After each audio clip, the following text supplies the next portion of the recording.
definitely should be on the list. Melo's one of the when he's a great player. You know what I'm saying? He's one of the most top offensive players. Very hard to guard. You put him in different situations and he know how to capitalize. I ain't saying his defense is the best, but I think he deserved to be on there. He, like you said, with all his accolades, um, that you just mentioned alone, he should be on that list. So that's my take on it. Yeah, but some people really hold like, okay, he didn't make it. He only made it to the Western Conference Finals, once or twice, and made it to the semifinals with on the East once.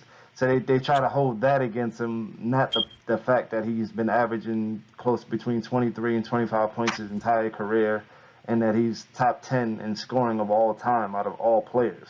So people just overlook that and look at the negatives.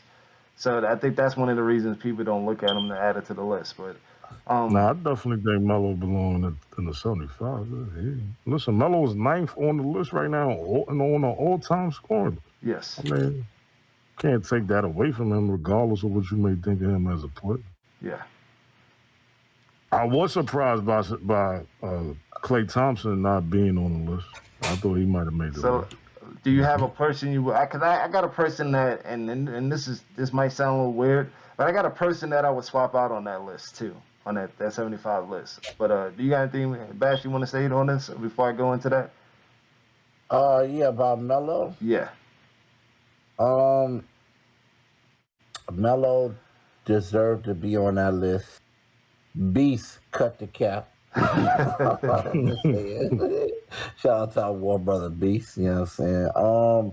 I think. All right. So look, you know what? See, we need to give Melo his praises. You know what I'm saying? Like, there's a lot of faulties with Melo. You could say, you know what I mean, off the court. You know what I mean, or whatever you want to say. You know what I mean about him and La and all that crazy stuff. But basketball wise, even I know, and I'm not a Knick fan. But I seen those games Melo play. I don't even like Melo like everybody likes Melo from Denver. Melo, I like the Melo on the Knicks. That dude had heart, bro. Yeah. He had heart. He went out there and gave it 110% every night. He was smoking people, bro. I mean, his whatever that step is, what's that jab step? Triple threat. Triple threat joint, bro. In that joint, when he do this, bro, I was in the crib doing this, bro. Whenever Ginobili scored. You know what I mean? Like, I ain't gonna lie. Only thing, my great with Melo, and I'm the same way. I'm loyal to a T, and I learned that now. Like, sometimes you gotta let go.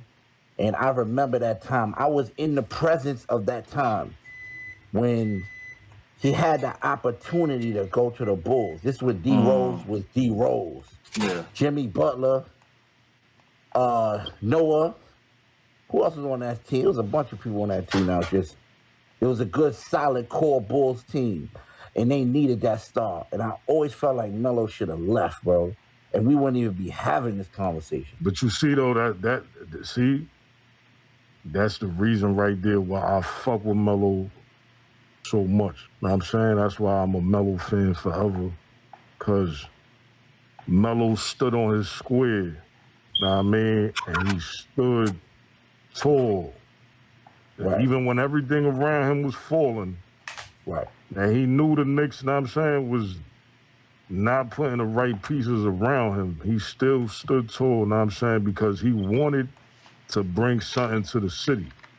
He wanted to bring something to his hometown, and he believed he could. You know what I'm saying? Like, if you look at the players now in the NBA, they'll be on the team for a year, and if it ain't going right, they want to get up out of there. Right.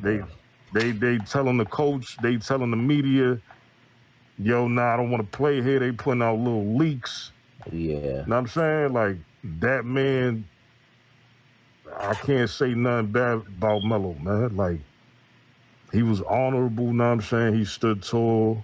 He was riding for New York to the fullest. You know what I'm saying? Like, he didn't leave New York because he wanted to leave New York. Even when he left because he felt he got pushed out.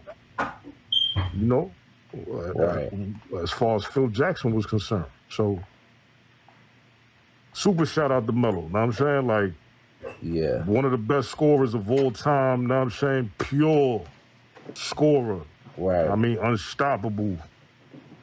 Your greatest players, have said, yo, Melo was one of the hardest players to guard in the league. Know what I'm saying? So, super shout out to Melo. Know what I'm saying? Now, you know what's so crazy too?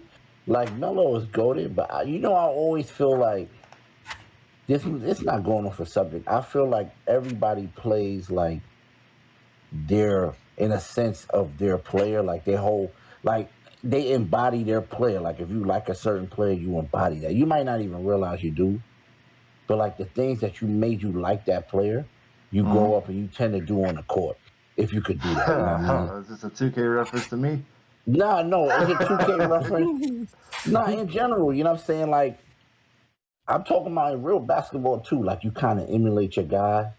If you could do that. Because everybody can't dunk. That's, obviously, if you're like 5'9" and you like Vince Carter, you might not be able to, you know what I mean? Be a Vince Carter. But I don't know. You kind of embody that. You know what I'm saying? But since you brought up 2K, yes. Nah, I play defense, bro. Yeah, I play Melo defense. had, you got more vision than Melo, but Melo had tunnel vision, bro. And Yeah, that's a fact. sometimes it was definitely a little bad for, you know what I'm saying? That's the only thing. All right, so on another note, though, I got something that might spark a little controversy. So, on that 75 people list, I agree with some people that were saying that they should swap out Damian Lillard for Dwight Howard. Cut the cap.